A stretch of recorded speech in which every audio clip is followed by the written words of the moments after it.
Good morning, everybody.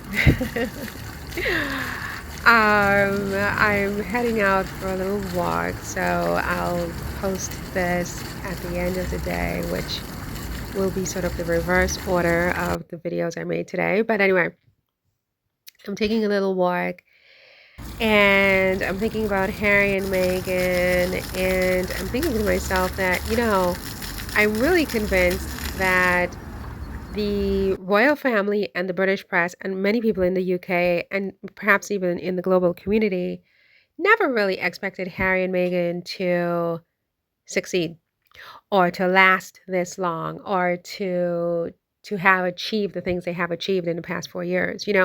I think when they were tossed out, so to speak, or they decided to leave, if you want to put it that way, the UK and the royal family and the status as senior working royals, everybody thought they were going to fail. I mean, the money was cut off, first of all. Harry used to get about $2 million a year from his father for the work he did making royal appearances, and they made it abundantly clear to this day that he would not be making any more royal appearances because they're not paying him any more money. So he was cut off financially. And of course, he had an inheritance from his great-grandmother and stuff like that, and one from his mom as well. But I don't think most of that was going to kick in before his 40th birthday, which is just around the corner 4 years later. So, he had no money, and they knew that without money, he would not only would he not be able to keep up his standard of living as a prince, in the British realm, but he wouldn't be able to keep up his standard of living at all because not only did he not have any money and no income streams coming in, neither did Meghan, right? Because she had given up her job on Suits to marry Harry. So they were banking that without money, it's game over. Harry would come running back, the marriage would implode, they'd pay off Meghan probably some $250,000, $250,000 or something really insulting, send her on her merry way, and maybe negotiate taking custody of the kids depending on, how tan they were, or just letting her have the kids and hoping that Harry quickly remarries and gets himself some legitimate kids that pass muster according to them, So they really thought, I think, that Harry and Meghan were done for.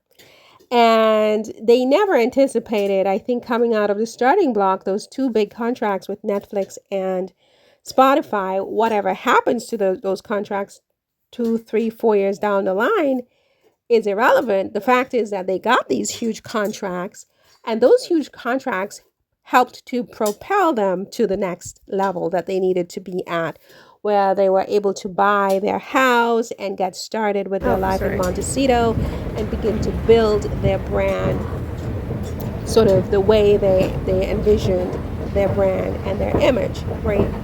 And many things followed, of course. I mean, I think their resilience and their longevity has really helped to propel them as well, because then you've got people looking at them all around the world and really admiring them for their resilience and for their longevity. And so you have like the royal tours that have resulted where heads of state are inviting them. I'm just like cooking on all kinds of different things right now, you guys. Multitasking as usual. Heads of states are inviting them to visit the country in an official capacity. We had Nigeria, we had Colombia, and rumor has it there'll be many others coming down the pike.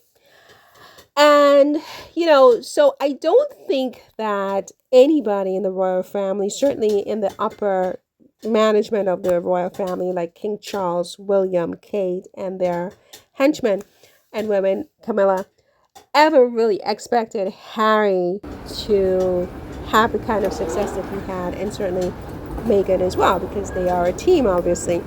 They expected Harry to come running back home like a little boy and to resume his role as William's, sidekick or whatever he is to William. And so they never really expected things to turn out the way they've turned out, where Harry has become this sort of global statesman, and people respect him. He's speaking at all these very impressive venues like the Clinton Global Initiative and many other places. People are taking him seriously. People are taking his wife seriously. People are taking them as a couple seriously. And they're just going from strength to strength. It doesn't matter what the media says, no matter what stunts are pulled, no matter what setbacks come their way. They just water on a duck's back and they keep going. And it's just amazing. It's like this unbreakable bond.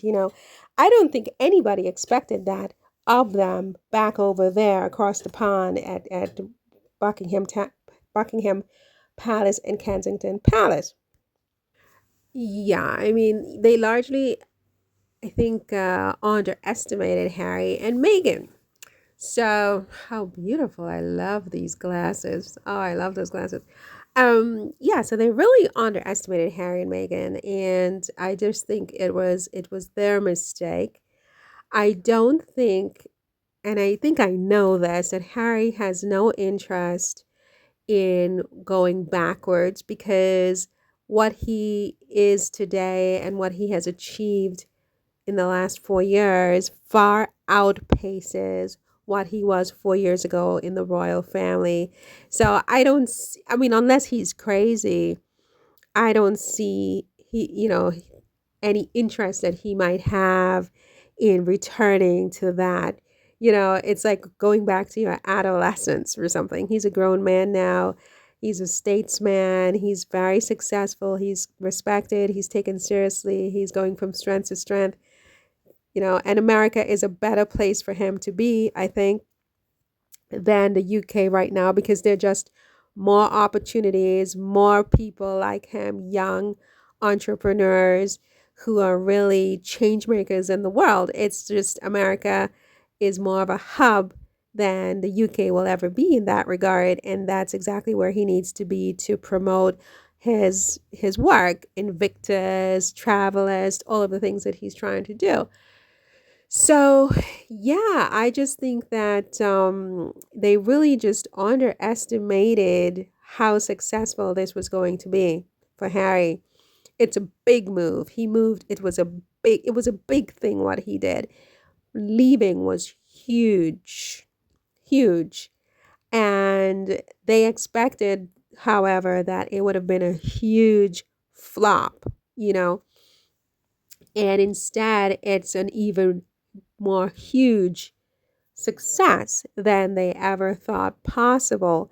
So now they're trying to divide and conquer. They're trying to use reverse psychology. They're just trying to sully the whole thing, make it dirty, tear it apart, just whatever they can possibly do to stop the momentum. Soon they're going to have to bring Kate back out because I think that, they need her to sort of have William compete with Meghan at a minimum, you know. And I wouldn't be surprised if they do exactly that, quite frankly. But anyway, that's all for this one. See you in the next one. Take care. Bye.